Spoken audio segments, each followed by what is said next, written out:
नमस्कार दोस्तों, आपका स्वागत है आज की डिफेंस स्पेशल अपडेट में। आज हम बात करेंगे हमारे देश के रक्षा मंत्री राजनाथ सिंह जी के बड़े ऐलान की, जिससे भारत की सेना का भविष्य पूरी तरह बदलने वाला है और साथ ही साथ डिफेंस सेक्टर के लिए भी बड़े अवसर ला सकता है।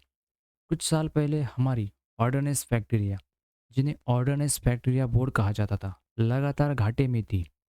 2019-20 में इनका नुकसान लगभग 2,800 करोड़ था, लेकिन राजनाथ सिंह जी के नेतृत्व में सरकार ने इन फैक्ट्रियों का पुनर्गठन करने का सोचा।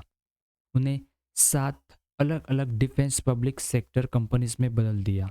इसका नतीजा साफ दिख रहा है। अब ये कंपनियां मुनाफा कमाने लगी और पिछले साल 1,625 करोड़ रुपए का लाभ दिखाया। इस संकेत है कि भारत का डिफेंस इंडस्ट्री अब मजबूत और आत्मनिर्भर बन रहा है। पिछले साल यानी 2024 और 25 में भारत ने डिफेंस इक्विपमेंट का निर्यात 23,622 करोड़ का रिकॉर्ड बनाया। यह पिछले साल से लगभग 12% से ज़्यादा है। मतलब दुनिया भर में भारत की डिफेंस प्रोडक्ट्स की मांग बढ़ रही है। इसी बीच में भारत और सिंगापुर के बीच डिफेंस कॉरपोरेशन और मजबूत हुआ।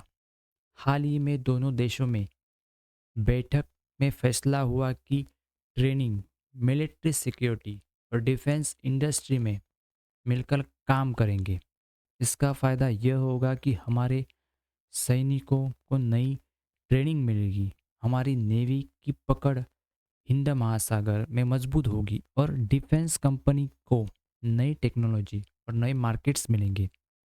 लेकिन सबसे बड़ी खबर यह है कि रक्षा मंत्रालय का नया 15 साल का रोड मैप, इसी प्लान में कहा गया है कि भारत सेनाओं को अब hypersonic missiles, laser weapons, artificial intelligence, robotics, anti drone system, nuclear engines और स्टेरलाइट कम्युनिकेशन जैसी टेक्नोलॉजी दी जाएगी। ये तकनीकें सेना को पूरी तरह आधुनिक और स्मार्ट बना देगी। आजकल दुनिया में ड्रोन्स का इस्तेमाल बहुत बढ़ गया। अगर दुश्मन एक साथ सैकड़ों ड्रोन छोड़ दे तो क्या होगा? इसी को रोकने के लिए भारत ने एंटी स्वरम ड्रोन सिस्टम पर काम कर रहा है, जो एक साथ आने वाले ड्रोन को नष्ट कर सकेंगे। वही हमारी नेवी को न्यूक्लियर इंजन से चलने वाले जहाज और सबमरीन्स मिलेगी, जो महीनों तक बिना रुके चलेगी। साथ ही साथ सैटेलाइट कम्युनिकेशन और साइबर सिक्योरिटी पर भी जोर दिया गया है। हमारी सेनाएं हर वक्त जुड़ी और सुरक्षित रहे। इसलिए अब सवाल है, इसका असर शेयर मार्केट पर क्या पड़ेगा? तो दोस्तों, डिफेंस सेक्टर की कंपनियां जैसे HAL, BEL, BDL, Mazagon Dock, Cochin Shipyard और भारत फोर्ज पर इसका सीधा असर देखने को मिल सकता है। हाइपरसोनिक मिसाइल्स और लेज़र वेपन्स जैसे प्रोडक्ट्स से मिसाइल बनाने वाली है और इलेक्ट्रॉनिक्स बनाने वाली कंपनियों को फ़ायदा मिलेगा। न्यूक्लियर इंजन्स और सबमरीन्स जो जैसे बड़ी खबरें शिपिंग बिल्डिंग कंपनीज को मजबूत बनाएंगी। साइबर सिक्योरिटी और AI पर फोकस होने से टेक डिफेंस कंपनी में नई डिमांड बनेगी। मार्केट एक्सपर्ट्स मानते हैं कि आने वाले समय में डिफेंस सेक्टर शेयर मार्केट का हॉट सेक्टर बन सकता है, क्योंकि सरकार सिर्फ प्लान नहीं बना रही है, बल्कि एक्सपोर्ट को भी बढ़ावा दे रही है। इसका मतलब कि आने वाले सालों में डिफेंस स्टॉक में लंबी रैली देखने को मिल सकती है।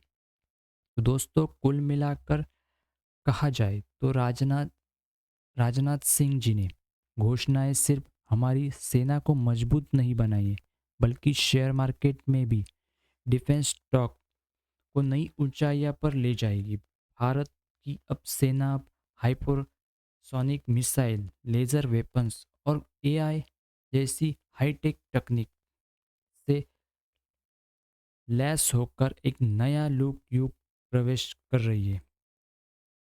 यही थी आज की डिफेंस और शेयर मार्केट की स्पेशल अपडेट।